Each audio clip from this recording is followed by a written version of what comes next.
Hello friends and followers. Today I'm going to tell you a new story that I hope you'll like. May magic always be in your hearts.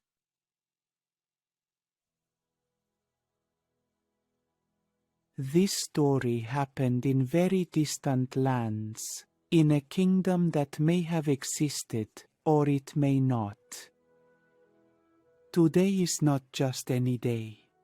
Tonight Christmas Eve is celebrated. Arnaldo, a humble and hard-working middle-aged farmer, he thought it would be a good idea to go out to the countryside to pick some delicious mushrooms for dinner. Back then, having a good mushroom stew on the table was a real luxury. Juana, that's what his wife was called, warned him not to be too late, as it quickly got dark. Let's see if you're lucky, and bring back mushrooms of the same type as the ones you brought last time. They were delicious. It would be a delicious dinner to celebrate Christmas. Arnaldo, giving a kiss on the cheek to his beloved wife, set out to go to the dark forest. That's where you could find the biggest, tastiest mushrooms.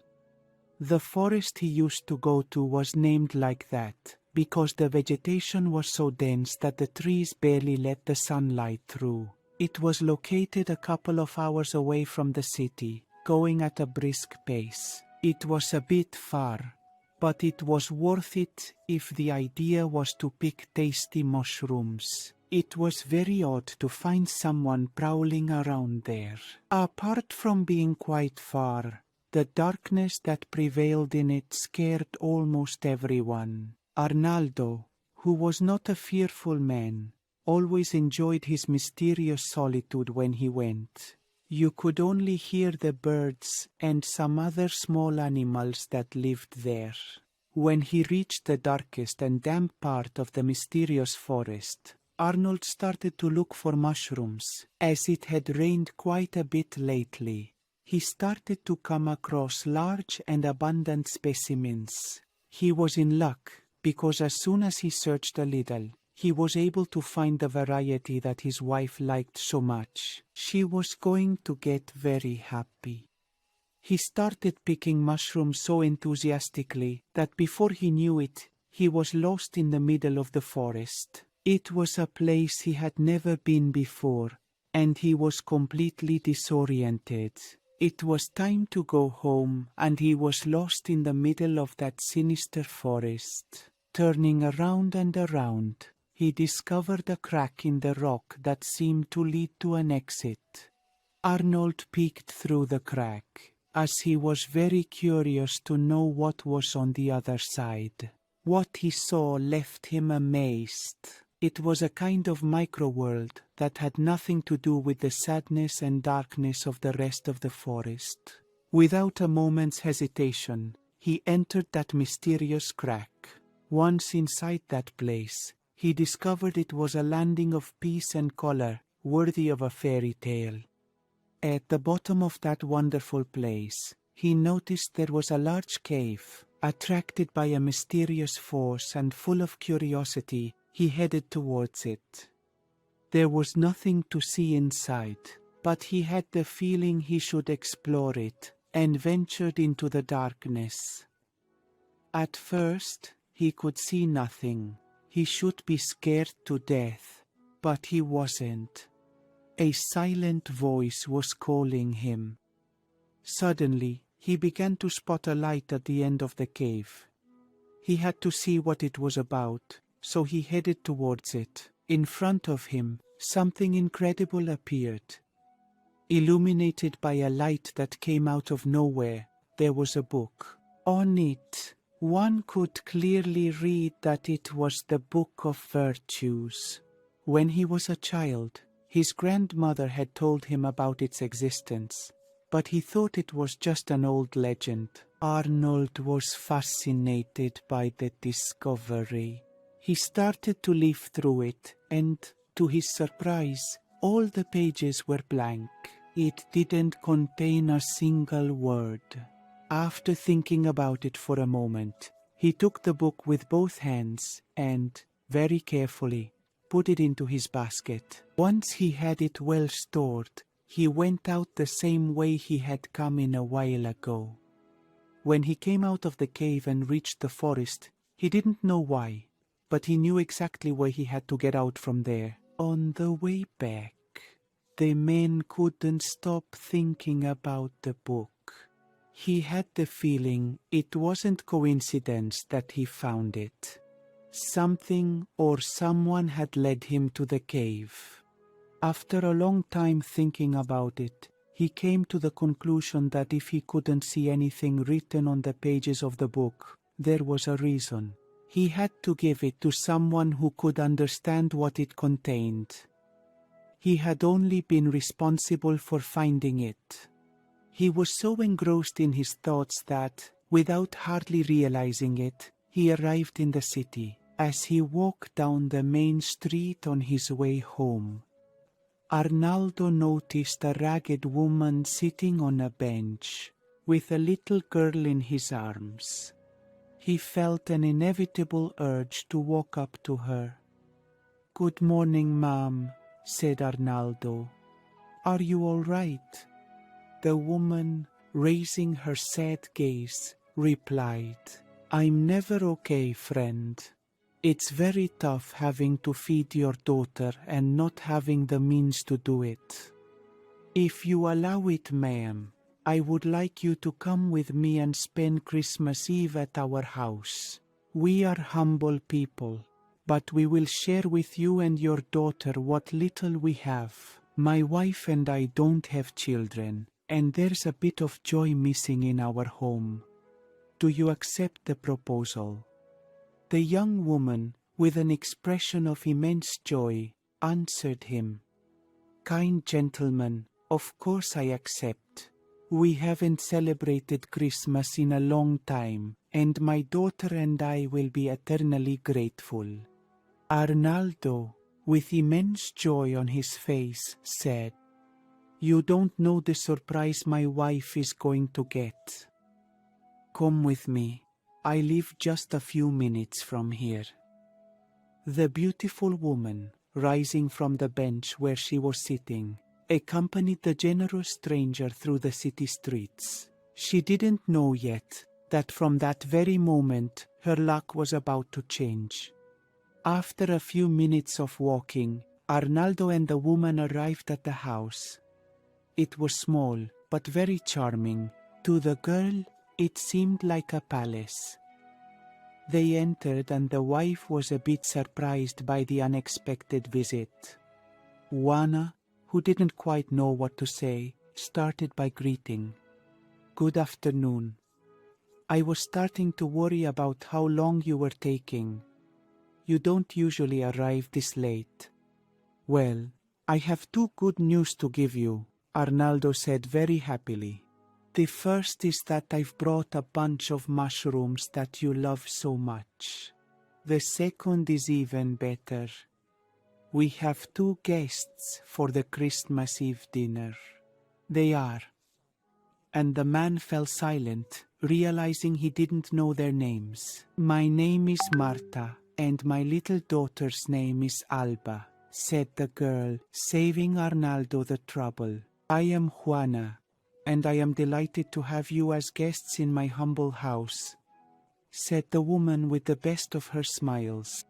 "I'll help you prepare dinner," said the girl. "I've always dreamed of being a great chef. As a child, I helped my mother make the food." And the two women began to cook the delicious mushrooms that Arnaldo had found. In the meantime, Alba and the man went to play in the small room together. Arnaldo enjoyed himself like a child playing with the little one. She was very sharp and intelligent, the daughter he always wanted and never had. After a fair bit of playing, Arnaldo was struck silent looking at Alba.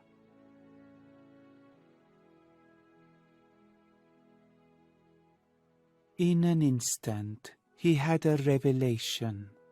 She was the chosen one to unveil the secret of the wordless book. The women called them from the kitchen. Dinner was ready. The evening was very entertaining. Martha enjoyed a Christmas dinner for the first time in a long time. They kept talking about various topics amid laughter and joy. In the distance, carols could be heard. "You have to stay here for the night," said Juana. "You can stay with us as long as you want." Thank you very much," Martha said. "We will stay tonight, but we will leave tomorrow." In the middle of the night, Arnaldo got up to see the little girl again. She held the secret of the Book of Virtues. He fully trusted her. The next day, the two guests prepared to leave. "Thank you very much, friends. It has been the most wonderful night I have spent in my life. Before you go," Arnaldo said, "I want to give you something for her to unravel when she grows up. It's a book with nothing written in it. It contains a secret she has to reveal.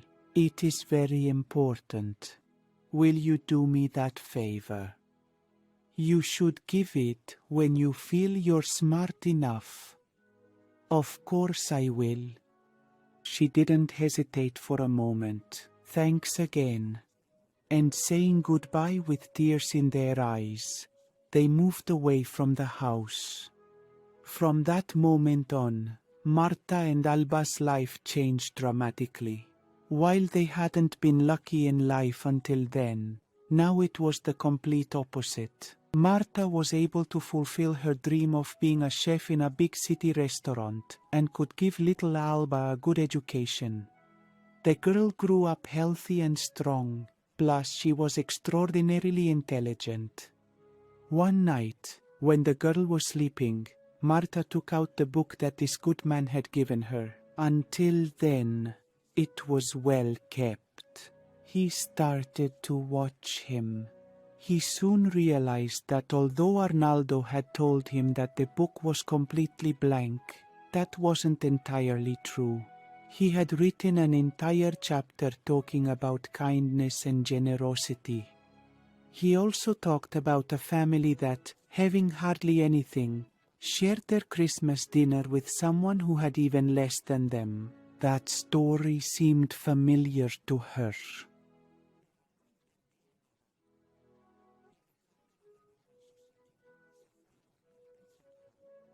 Some years later, Alba had grown up.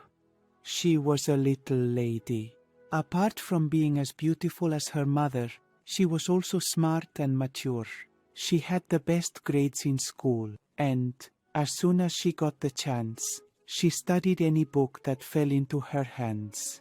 One day, when Alba turned 15, her mother called her to come to her room. "Do you want to see me to give me a gift?" the girl joked. "Well, in a way, yes," the mother replied.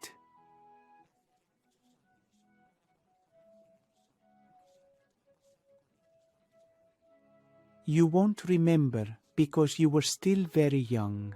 Although I was almost a baby, I remember perfectly," Alba interrupted. "It was an unforgettable Christmas. Well, that good man, whose name was Arnaldo, gave me something for you to receive when you grew up. It's a book that contains a secret that you have to uncover." "And why me?" "I don't understand." "Well, I don't know, but it was clear that it had to be you who had to do it."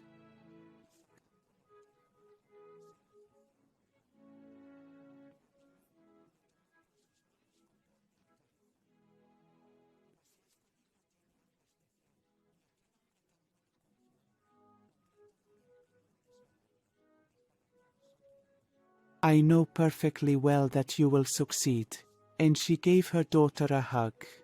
"It won't be easy, my girl, because this book is not like the others. It's a book that barely has anything written. It's a book without words." That same night, Alba picked up the book and started observing it. It had nothing written on the cover, nor did it have a title. She opened it and realized that a part was written and another part was blank. The first chapter talked about humanity and generosity, and about a family that welcomed another to share with them what little they had. The second talked about commitment and love dedication. It tells a small story of a mother who gave her life so her daughter could have a worthy life, and of her selfless dedication to what she loved most. The rest of the book was blank. She spent the whole night without sleep, racking her brains. At dawn, the girl knew what the secret of the book was. "I exactly know the explanation of this mystery," she told her mother. Marta smiled proudly at her daughter. "I knew I had to trust her." "This book," Alba continued, "writes itself. In it, he talks about the virtues that the one who possesses it has. At the same time, the one who owns it inherits all virtues from the previous owners. That is, I will have all the good that that generous man who gave you the book had, and all the great virtues that you have, which are many." And the two of them stood looking at each other, moved. Shortly after, the girl continued speaking. "We can't keep this book, Mother. We have to keep it being written. I need to immediately find the next possessor." Little Alba got up early to go out to the city streets. "I had to find someone with enough virtues to possess the book." She walked and walked aimlessly, observing the people she encountered, but no one seemed virtuous enough. She was about to return home, sunk in her sadness, when something caught her attention. Some boys looking like rascals were picking on a poor old man who had difficulty walking. They were insulting and humiliating him, because he walked very slowly and had a cane of each color. The poor man paid no attention, but he looked very sad. The boys wouldn't stop screaming until a little blonde boy who was watching the scene took action. Her friendly face suddenly transformed, and she began to scream even louder than the other kids. "If you are so brave, confront me. If you dare, you are cowards. Dare to face me." And he was heading towards them with a contorted face. The little rascal's expressions changed in an instant. In an instant, his aggression turned into terror. In 2 seconds, the 3 young men ran off as if they had seen the devil himself. The blonde boy smiled satisfactorily. Little Alba's face lit up. It wouldn't hurt to add solidarity and bravery to the Book of Virtues. "Hello, I'm Alba," said the girl, approaching the boy. "My name is Daniel," he replied. And Alba began to tell him the story from the beginning. Daniel watched her, excited. Alba gave the book to the boy, who didn't know what to say. They said goodbye, but they didn't know that several years later they would both get married and be very happy with their children. The girl was smitten with the boy. No doubt he would be a great person. And Daniel walked away, constantly thinking about Alba and the book. The girl watched him until he disappeared into the distance. Daniel was on his way home, wondering. Like a regular boy like him, had been chosen for such an important mission. He truly thought he did not deserve it. As soon as he arrived home, the boy hurried into his room. He wanted to know what was written in that fabulous book. He was amazed by the story of Arnaldo and his wife, the dedication of the begging woman, and the intelligence and sweetness of the little girl who had given him the book.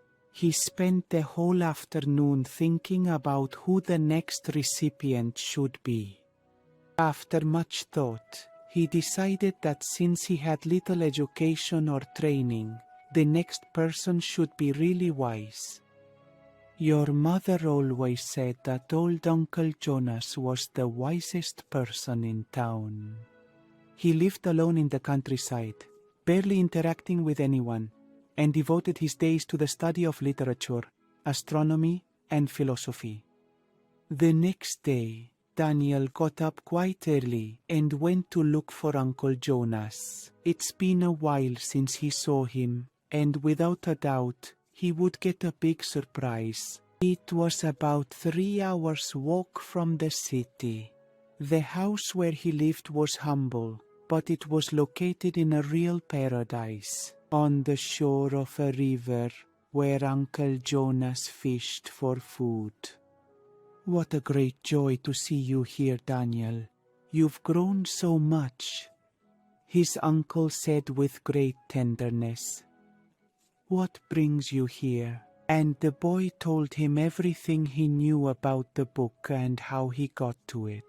Jonas looked at him with a face of disbelief, but at the same time fascinated by that wonderful story. Thank you very much for trusting me, dear Daniel. I assure you that I will look for the best way to put it to good use.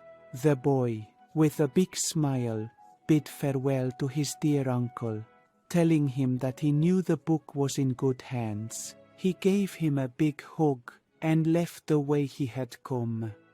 As soon as his nephew left, Jonas started reading the book.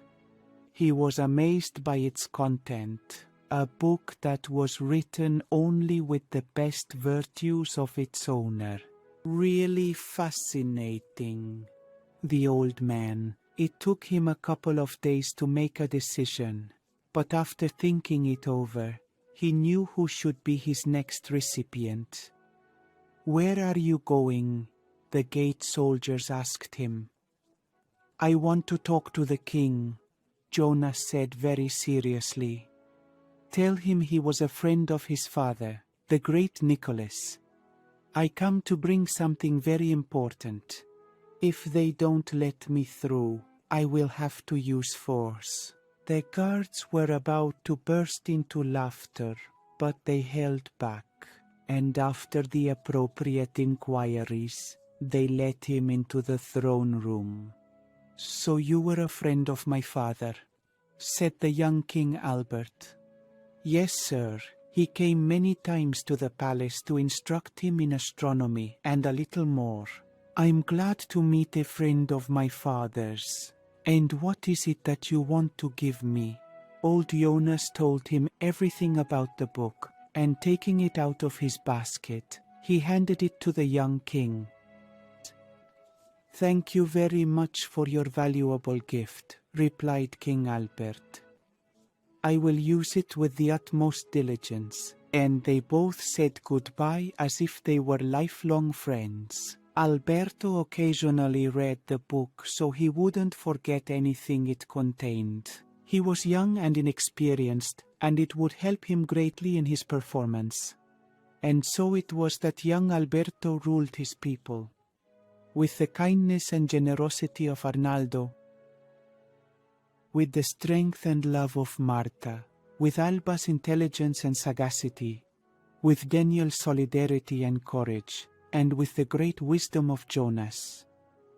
This went on until, many years later, his young son Jaime inherited the throne and the Book of Virtues as well.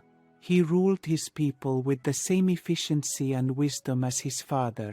Peace and prosperity reigned until one day he ordered his horse to be saddled, for he had a mission to fulfill. There were still blank pages in the Book of Virtues, and he had to look for the next recipient. I hope this story has taught you something about human beings and how wonderful we could become. And so, The story has ended, at least for the moment.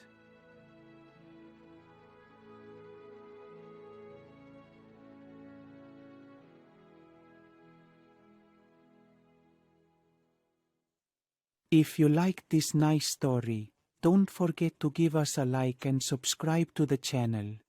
Leave whatever you want in the comments. I'll reply to everyone. This will help me continue creating stories for you. See you soon, friends.